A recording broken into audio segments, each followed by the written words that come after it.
কিন্তু এই যে মেয়ে, তুমি যে 8-10টা ছেলের সাথে জেনা করেছো, তোমার ইজ্জতের কি হবে? তোমার যে সতীত্ব তুমি নষ্ট করেছো। তুমি তো বিয়ের পর কোনো ঘরে গেলে সে হাজবেন্ডও বুঝতে পারবে তুমি আর সতী সাথী নও।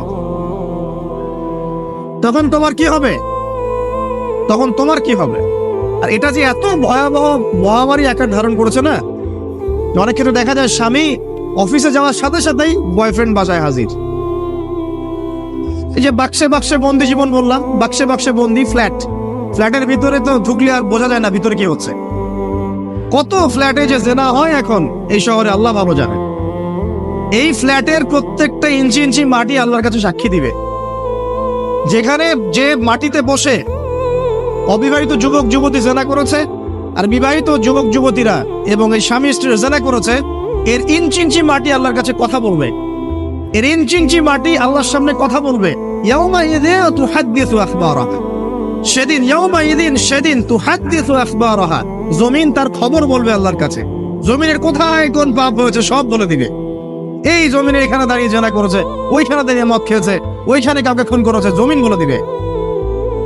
একটা কথা এখানে মাঝখানে বলে দেই, যারা অবিবাহিত যুবক যুবতী আছো, এই লেকচার তোমরা যারা শুনছো, তোমাদের মধ্যে কেউ যদি জেনা করে থাকো, অবিবাহিতর কথা বলছি, তোমাদের কাঁধের মধ্যে এখন 100 বেত্রাঘাতের শাস্তি ঝুলে আছে।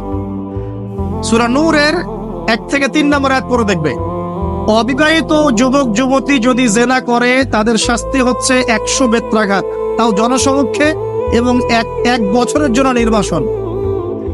এই বিধানগুলো যদি পৃথিবীর কোনো দেশেও না থাকে, আসমানে আছে। মরার সাথে সাথেই এই বিধান কার্যকর হবে ইনশাআল্লাহ। বাঁচার মধ্যে কি একটাই উপায় আছে। এই লেকচার কানে চলে গেছে, অনতি বিলম্বে ওযু করবে। ওযু করে খালেস ভাবে রাতের শেষ রাতে জায়নামাজ বিছাবে। জায়নামাজ বিছিয়ে আল্লাহর সামনে দাঁড়িয়ে 2 রাকাত নামাজ পড়বে। পরে নিজের পাপের কথা স্মরণ করে চোখ দিয়ে দরদর করে পানি ফেলে দিবে। আল্লাহকে সিজদায় গিয়ে বলবে, আল্লাহ আমি জিনা করেছি, আমাকে মাফ করে দাও। আমার এই পাপের কথা কেউ জানে না, তুমি জানো, মাফ করে দাও। এই মাফ নেওয়ার পরে আবার ওই যার সাথে করেছেন ওর সাথে আবার লিঙ্ক আপ করার চেষ্টা করেন না। আসো আমরা জেনা করেছিলাম, আসো বিয়ে করে নেই, এটা সলিউশন না। জেনা করেছেন, আগে তওবা করে ফিরে আসতে হবে, তারপরে পুরো জীবন ইসলামিক লাইফ লিড করতে হবে। আল্লাহ যদি দেখেন যে হ্যাঁ আপনি ঠিকঠাক তওবা করে আল্লাহর পথে চলছেন, আল্লাহ তখন আপনাকে নেককার স্ত্রী দিবে ইনশাআল্লাহ। এই একমাত্র রাস্তা যুবকদের জন্য এবং যুবতীদের জন্যও। যুবকরা না হলে পার পেয়ে যেতে পারে, কারণ একটা কথা সমাজে প্রচলিত আছে না, যে ছেলে মানুষের ইজ্জত তো সহজে যায় না, গোপন হয়ে গেছে, কেউ জানে না, আল্লাহ মাফ করে দিয়েছেন, সে হয়তো পার পেয়ে গেল। কিন্তু এই যে মেয়ে, তুমি যে 8-10টা ছেলের সাথে জেনা করেছো, তোমার ইজ্জতের কি হবে? তোমার যে সতীত্ব তুমি নষ্ট করেছো। তুমি তো বিয়ের পর কোনো ঘরে গেলে সে হাজবেন্ডও বুঝতে পারবে তুমি আর সতী সাথী নও। তখন তোমার কি হবে? বিবাহিত যারা আছে, এই যে দেবর আর ভাবি, এই যে শালি আর দুলা ভাই, মধুর সম্পর্ক না এগুলা? দাঁড়াও, এগুলো মধুর সম্পর্ক। দেখা যায় সুবহানাল্লাহ, এই যে আমার এখানে ফোন আছে না, আমাদের অফিসিয়াল পেজ আছে, অফিসিয়াল পেজে যত প্রশ্ন আসে দেখি ম্যাক্সিমাম জেনা কেন্দ্রিক, ব্যভিচার কেন্দ্রিক, পরকীয়া কেন্দ্রিক। একজন প্রশ্ন করেছে যে দোলা ভাইয়ের চরিত্র এত খারাপ ছিল, আর ওই মেয়ের বয়স তখন কম ছিল, 13 বছর বয়স। 13 বছর বয়সের মেয়ের দিকে সে চোখ দিয়েছে। যাকে বিয়ে করেছে তার সাথে তো সম্পর্ক আছেই, যাকে বিয়ে করেছে ওর সাথে তো সম্পর্ক আছেই। তারপরে আপনার শালীর সাথে সম্পর্ক।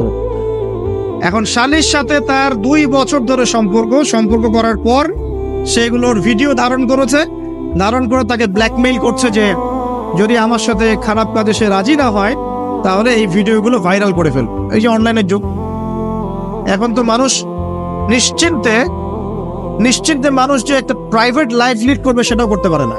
প্রাইভেট লাইফের সবকিছু রেকর্ডেড হয়ে যায়, হয় না? এটা একটা ফিতনা, মহাফিতনা। সে রেকর্ড করেছে, এইভাবে ব্ল্যাকমেইল করে এই শালীর সতীত্ব নষ্ট করলো। 1 বছর 2 বছর না, 3 বছর ধরে। এখন এই মেয়ে প্রশ্ন করছে পেজের মধ্যে যে এখন তার মানসিক অবস্থা এতই খারাপ, সে জিজ্ঞাসা করছে আমি যদি আত্মহত্যা করি তাহলে আমার পাপ হবে কিনা। এই মেয়েটা যদি আপনার বোন হতো কি করতে না? আল্লাহ না করুক এই মেয়ে যদি কারো মেয়ে হতো তাহলে কি করতেন আপনি? আপনার কাছের কেউ হলে আপনি কি করতেন? এখানে ওই শাস্তিটা না বলে সামনে যেতে পারছি না। শোনেন, যারা বিবাহিত ব্যক্তি হওয়ার পরেও পরকীয়া করেছেন, বিবাহ করার পরেও পরকীয়ার পাপে লিপ্ত ছিলেন বা এখনো আছেন, জেনে হোক না জেনে হোক করেছেন, অথবা এটা জেনে করেছেন যেটা একটা খারাপ কাজ তারপরেও করেছেন, রাসূলুল্লাহ সাল্লাল্লাহু আলাইহি ওয়াসাল্লামের হাদিস এবং আল্লাহ পাকের কালাম অনুযায়ী তাদের শাস্তি হচ্ছে কোমর পর্যন্ত মাটিতে পুঁতে ফেলে পাথর নিক্ষেপ করে রজম করে হত্যা করা। ইসলামিক যদি কোনো রাষ্ট্র থাকতো বা এটা যদি হতো, বা এটা যদি ইমামুল মাহদির যুগ হতো বা ওমর রাদিয়াল্লাহু আনহুর যুগ হতো, তাহলে এই শাস্তির বাইরে আপনি চলতে পারতেন না যদি এটা প্রমাণ হতো। এই শাস্তি যদি দুনিয়াতে কার্যকর নাও হয়, আপনি যদি তওবা না করে মারা যান, তাহলে কিয়ামতের মাঠে এই শাস্তি আপনি ভোগ করবেন। খুব মজা লাগছে পরকীয়া করতে। সকালে একটার সাথে, দুপুরে একটার সাথে, আজকে একজনের সাথে রাত কাটান, কালকে আরেকজনের সাথে রাত কাটান, খুব মজা পাচ্ছেন। রাত্রেবেলা মদ খান আর হোটেলে রাত কাটান, সকালবেলা আবার অফিসে যান। আমাদের শহরের এগুলা কালচার কোত্থেকে আসলো? এই শহরকে পবিত্র করবে কে এবং এই শহরের আসল রূপগুলো স্পষ্ট করবে কারা? খুব মজা পাচ্ছেন এগুলোতে। সুবহানাল্লাহ। একটা বিষয় বুঝাই, ইসলামে কেসাস আছে, কেসাস। মনে করেন আমাকে কেউ হত্যা করেছে, আপনি তাকে হত্যা করতে পারবেন। মনে করেন আপনি কাউকে হত্যা করেছেন, ঠিক আমাদের লজের মতো, কেউ যদি কাউকে হত্যা করে তাকে ফাঁসি দেওয়া হয় না, এরকমই কেউ যদি কাউকে হত্যা করে, ইসলামের বিধান কেসাস করা, মানে হাতের বদলে হাত, চোখের বদলে চোখ, কানের বদলে কান, নাকের বদলে নাক, জানের বদলে জান, যদি প্রমাণ হয়। কিন্তু এখানেও হত্যাকারীর বাঁচার সুযোগ আছে। কিরকম? মনে করেন আপনি আমার পরিবারের কাউকে হত্যা করেছেন, আল্লাহ না করুক। এখন আপনি এসে আমাকে ক্ষমা চাচ্ছেন যে আমার ভুল হয়ে গেছে, আমি মুক্তিপণ, রক্তপণ দিব, আমাকে মাফ করে দেন। এখন আমাদের পরিবারে কি আপনাকে বললো ঠিক আছে আপনাকে মাফ করে দিলাম, আপনার কেসাস করার দরকার নেই, আপনি রক্তপণ দিয়ে দেন, তাহলে আপনি বেঁচে থাকার সুযোগ পেলেন। কথা বুঝতে পারছেন? একটা হচ্ছে মুরতাদ। মনে করেন কেউ ইসলামের কিছু বিষয়কে অস্বীকার করেছে, তাকে জেলখানায় বন্দী করে রাখা হবে, সুযোগ দেওয়া হবে যে আপনি কি এগুলো জেনে শুনে বলেছেন নাকি এর উপর অটল থাকবেন না ফিরে আসবেন। সে যদি বলে না আমি তওবা করলাম, আমি এগুলো থেকে ফিরে আসলাম, ও বেঁচে থাকার অধিকার পেয়ে গেল। কিন্তু বিবাহিত ব্যক্তি যারা ব্যভিচার করেছে, বিবাহিত ছেলে বা মেয়ে ব্যভিচার করেছে, তওবা করে যদি ফিরেও আসে, রজমের শাস্তি থেকে বাঁচার কোনো সুযোগ নাই। আল্লাহর কাছে ক্ষমা চান, ইস্তেগফার করেন। জেনার ফলশ্রুতিতে সমাজে মহামারী নেমে আসে। জেনা, পরকীয়া, অশ্লীলতার কারণে সমাজে এমন সব রোগ ব্যাধির উদ্ভব হয় যেগুলো কখনো ছিল না। এই শহরটা জেনার শহর, আমাদের এই ঢাকা শহর জেনার শহর। আপনাকে এটা বোঝার জন্য আমার লেকচার না শুনে আপনি পেপার পত্রিকা ঘাটেন, অনলাইন সার্চ করেন, দেখবেন এই শহরে আনাচে কানাচে জেনা হয় এবং ওপেন জেনা হয়, মানুষ জেনাকে হালাল মনে করে। এই শহরের যুবক যুবতী যারা একে অপরের সাথে বয়ফ্রেন্ড গার্লফ্রেন্ড কালচারে লিপ্ত আছে, এটাকে তারা হালাল মনে করে, কেউ হারামও মনে করে না। কত বড় সাহস দেখায়। আর রাস্তা দিয়ে আমরা হেঁটে গেলেও বয়ফ্রেন্ড গার্লফ্রেন্ড এসে আমাদেরকে সালাম দেয়, হুজুর আমাদের জন্য একটু দোয়া করেন। তো প্রত্যেকটা পার্কে পার্কে যাবেন, এই যে আপনাদের রেস্টুরেন্ট গুলোতে যাবেন, দর্শনীয় যে স্পট গুলো সেখানে যাবেন, দেধার সে জেনা হচ্ছে, জেনা আর জেনা। আমি এই যুগের কথাই বলছি। নবী সাল্লাল্লাহু আলাইহি ওয়াসাল্লাম বলছেন, আমাদের নবী বলছেন, আমার উম্মতের একটা অংশ, সবাই না, আমার উম্মতের একটা অংশ অবশ্যই জেনাকে হালাল করে নেবে, অবশ্যই মদকে হালাল করে নেবে, মদ পান করবে কিন্তু মদের নাম অন্য দিবে, এবং তারা গান বাজনা বাদ্যযন্ত্র নর্তকীদেরকে হালাল মনে করে নিবে। নবী সাল্লাল্লাহু আলাইহি ওয়াসাল্লাম বলেছেন, যখন সমাজে এরকম পাপ বাড়ে তখন সমাজে এমন সব রোগ ব্যাধি আসে যা আগে কখনো ছিল না। এবং এদের ব্যাপারে নবীজি বলেছেন, একদিন সকালবেলা আল্লাহ পাক এদেরকে বানর এবং শুয়োর বানিয়ে দিবেন। কিয়ামতের আগে এই ঘটনাও ঘটবে, বিকৃত হবে। ভূমিধস, ভূমিকম্প, ভূমিধস এবং আকৃতির বিকৃতি, এগুলো আযাব আসবে আল্লাহর পক্ষ থেকে।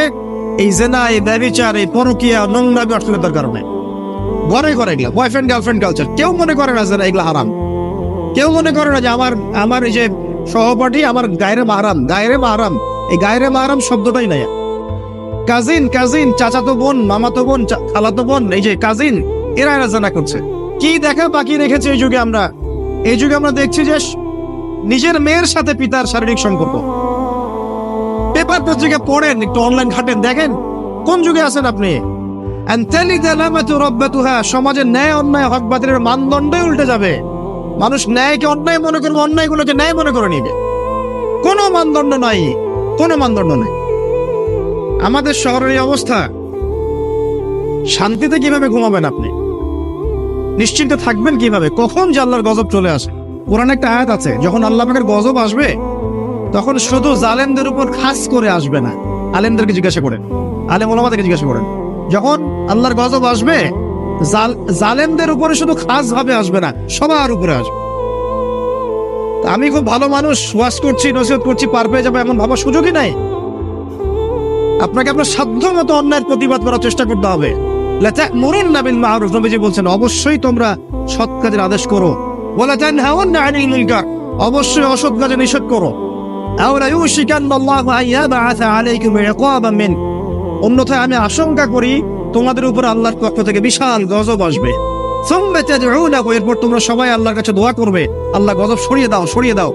লা ইউস্তাজাবু দুআকুম, তোমাদের দোয়া কবুল করা হবে না। নবী সাল্লাল্লাহু আলাইহি ওয়াসাল্লাম বলেন, মান রাআ মিনকুম মুনকারান, তোমাদের মধ্যে যে কেউ হুএভার হি ইজ, যে কেউ যদি কোনো মুনকার, নোংরা গর্হিত কোনো কাজ দেখে, তাহলে যেন ফাল ইউগাইয়ির বিয়াদিহি, তার সামর্থ্য থাকলে হাত দিয়ে যেন ঠেকায়। সামর্থ্য থাকলে হাত দিয়ে যেন ঠেকায়। যাদেরকে আল্লাহ পাক হাত দিয়ে ঠেকানোর ক্ষমতা দিয়েছেন তাদেরকে আল্লাহ জিজ্ঞাসাবাদ করবেন, কেন ঠেকালে না তুমি? জেনার লাইসেন্স দিলে কেন? মদের লাইসেন্স দিচ্ছ কেন? ঠেকালে না কেন? তুমি অন্যায় কাজকে ঠেকালে না কেন? যদি তুমি না পারো, ওয়াইল্লাম ইয়াস্তাতি, যদি সে না পারে, তাহলে ফাল ইউগাইয়ির বিলিসানি, তাহলে যেন মুখ দিয়ে সেটা প্রতিবাদ করে। এই যে মুখ দিয়ে প্রতিবাদ করার ক্ষমতা আলেম ওলামার আছে, যাদের হাতের ক্ষমতা নেই, মুখের ক্ষমতা আছে। সেটাও যদি না পারে, ওয়াইল্লাম ইয়াস্তাতি, সেটাতেও যদি সে সক্ষম না হয়, ফাবিকলবি, তাহলে যেন অন্তর দিয়ে ঘৃণাটা পর্যন্ত করে। ওয়াবিযালিকা আদআফুল ঈমান, এটা হচ্ছে ঈমানের সবচেয়ে নিকৃষ্ট একটা অবস্থা, সর্বনিম্ন অবস্থা। এর নিচে ঈমানের কোনো অবস্থাই নাই। তার মানে অন্যায় দেখে আমাদের যাদের মনে কোনো ফিলিংসই কাজ করছে না, তার মানে আমাদের ঈমান নাই। আসলে সহজ কথা, ঈমানের সেই তেজ নাই আমাদের মধ্যে।